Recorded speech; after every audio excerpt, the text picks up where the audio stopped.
Sometimes the biggest problems and challenges actually hide in plain sight. They're there, and there's no effective way of really talking about them, and so as a result, we don't talk about them. And Deidre related or referred to B.J. Miller a second ago.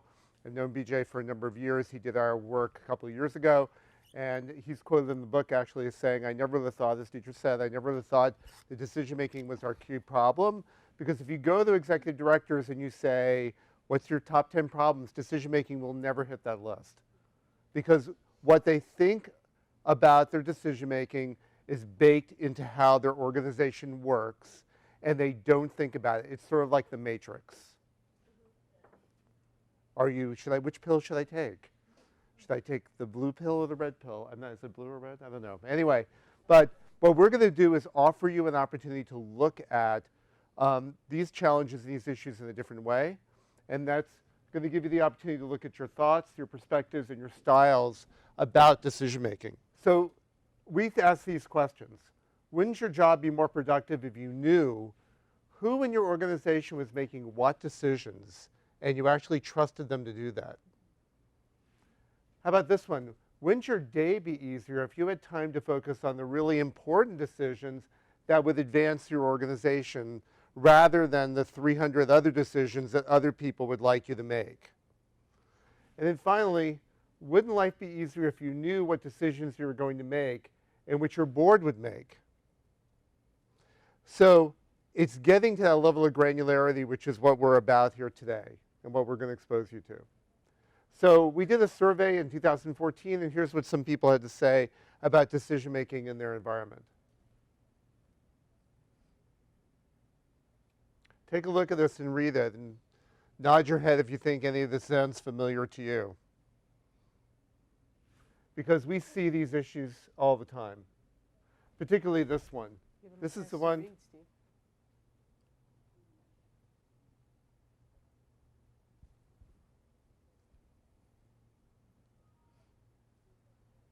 So,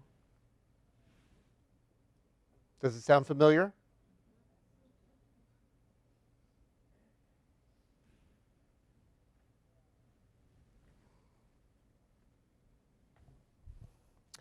So when we did that survey, it was interesting. We did this survey in 2014, and it was an open survey. We just tried to get it out to as many people as possible. This is just some of the quotes, but it's very thematic of what we found. And it's interesting because a lot of what I hear when I read this is around fear. It's a fear of movement, a fear of accessing talent. There's just fears, and we're going to get into fear is very closely related to how we make decisions or how we decide not to make decisions. We're going to spend a few moments talking about fear. Is that okay? Okay, I guess you can see pretty well there. So it's been our reflection and our understanding that fear does come up when we talk about decision making, and there are three prominent fears. And the reason fear comes up is because decision making is an act of power, and people sometimes become fearful when that act of power is called upon to make. And as we'll get into also later, these fears pop up because of the very nature of the organizations that we inhabit. So there are three fears that I want to talk about here today. The first is fear of failure. Fear of failure is gigantic, at least from our experience in the sector. Nobody wants to fail. Everyone feels the weight of failure on them all the time. Before I started working in nonprofits, I worked at Apple Computer for 9 years, and I can tell you there wasn't the same kind of feeling. If we had 30% of a market, we were happy. If people are only serving 30% of the market in the nonprofit sector, they're terribly depressed. And they're not happy because there's so much more need that they have to take on.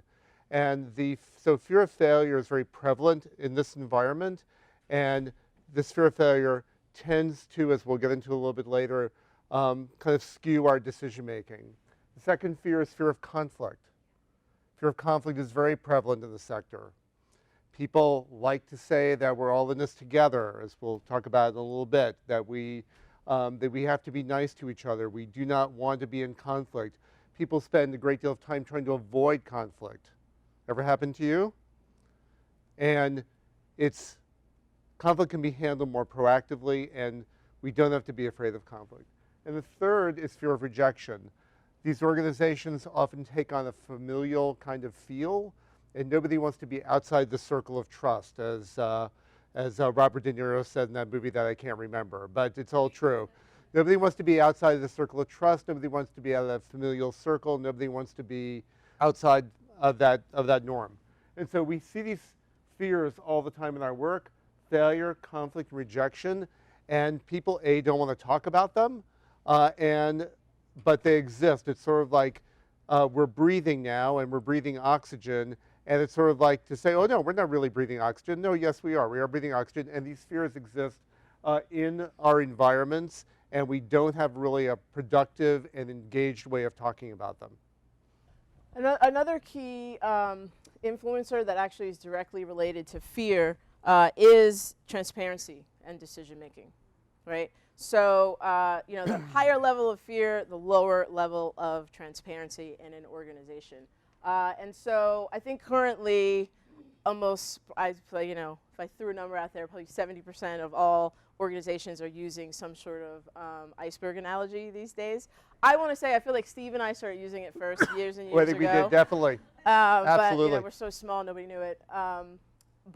Anyway, so I think of the Titanic, right? It's the Titanic and the iceberg that took the Titanic down. So when they were out there on the ocean water, they saw that top part, that completely transparent part. But that wasn't what took the Titanic down. What took the Titanic down was everything that was below the waterline, that which they couldn't see. That is exactly what happens with our organizations, right? So it's usually that which we cannot see, which is our downfall. And so a real good first step when you start thinking about power and decision making, whether it's on your team, whether it's in your organization as a whole, is to think about what's the level of transparency, like how transparent is our organization's decision making.